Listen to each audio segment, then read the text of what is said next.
Hello po sa aking mga masugid na taga-subaybay. Samahan niyo po ang inyong yaya magluluto ng iskabetsing isda. Kahit ano pong pritong isda ay pwede, basta prito na po.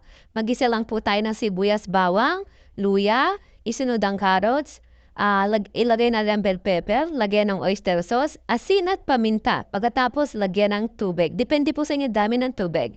Pagkatapos, ilagyan na po ng onting toyo, ilagay na rin ang ketchup. Tapos, lagyan mo ng suka. Huwag niyo po munang hahaluin.